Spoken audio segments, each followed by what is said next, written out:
Our topic this week comes from friend of the channel, Lucas, and it's from Revelation chapter 17, verse 12. And let's take a look at the verse in English from the ESV, and then we'll talk about what Lucas would like us to examine. And the 10 horns that you saw are 10 kings who have not yet received royal power, but they are to receive authority as kings for 1 hour together with the beast. So Lucas is interested in this notion of royal power. Before we look at that, I'd like to take a look at a handful of other English translations and see how they dealt with this notion of royal power. First up, the New International Version. The 10 horns you saw are 10 kings who have not yet received a kingdom. Next, the King James Version. And the 10 horns which thou sawest are 10 kings which have received no kingdom as yet. Next is the New Living Translation. The 10 horns of the beast are 10 kings who have not yet risen to power. That's an interesting way to deal with it. And then we'll wrap up with our ESV again. And the 10 horns that you saw are 10 kings who have not yet received royal power. Let's dig into the verse in Koine. Kai ta deca kerata ha edes deca basileis eisen.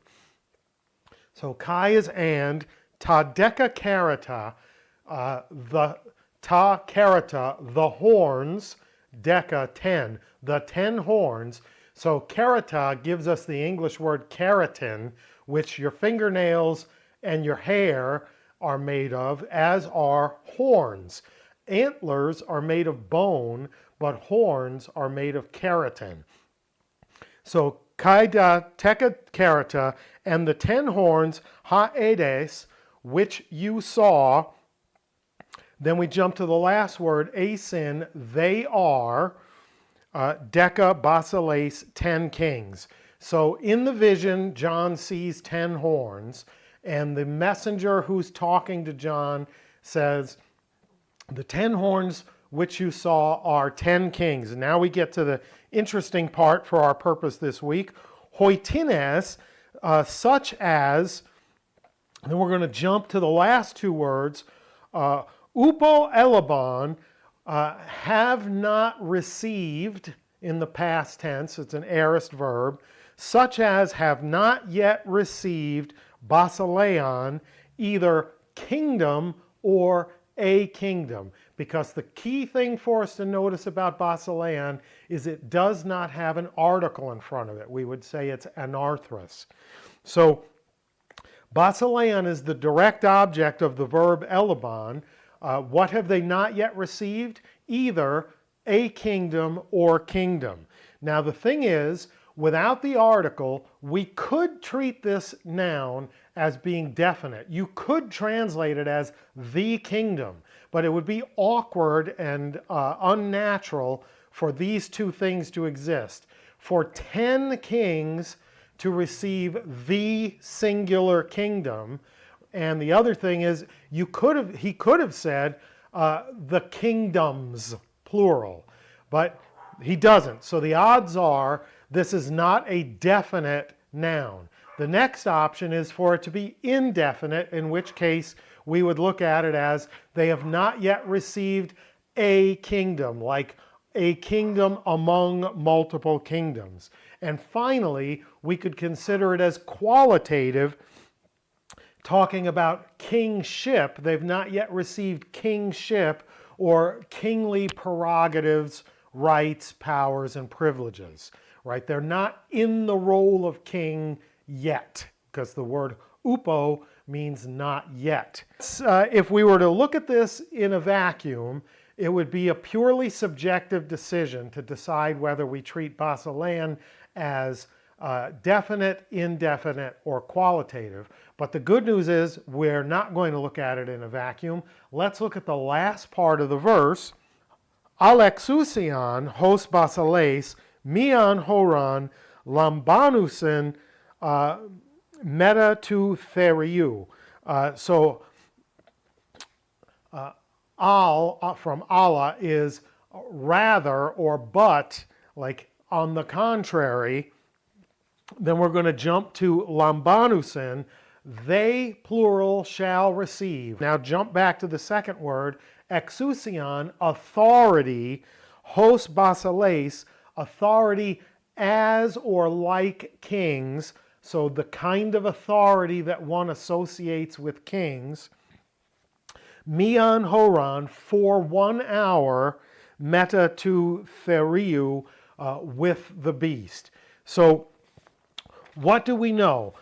We know that earlier we were told they have not yet received kingship, qualitative, I'm leaning toward, but they shall receive authority as or like kings for 1 hour. So what are they going to receive, we're told in the last part? Authority as kings, kingly authority. That strongly supports the idea that when we saw that phrase that the ESV translates as royal power, we should treat it as a qualitative noun, talking about the characteristics, the prerogatives, the power, and the privileges that's associated with kingship. Not a geographic or political subdivision, a kingdom, not a particular kingdom like Israel, the kingdom, or the kingdom of God, right? But we're talking about the quality of kingship. It's what the last part surely seems to indicate. Why? Because they've not yet received kingship, but they shall receive authority as kings. And who is this? Ta dekakerata, the 10 kings, ha-ades that you saw. The 10 kings that you saw who've not yet received a kingship, they shall receive authority like kings. It's only going to last for an hour, and it will be together with the beast. So let's read the ESV together one more time to close this out. And the 10 horns that you saw are 10 kings who have not yet received royal power, a qualitative treatment of our noun, but they are to receive, or more literally, they shall receive authority as kings for 1 hour together with the beast. So we have to choose how to deal with that noun that the ESV translates royal power, but it's not a blind choice because the last part of the verse really steers our understanding into this being about the authority or power or privileges of kingship rather than the geography or political definition of a kingdom or the kingdom. Thanks, Lucas, for a great topic for us to consider. I hope that was interesting for you and answered your questions. And thanks, everyone, for watching. And until next time, Charis Kairene Humin, grace and peace to you.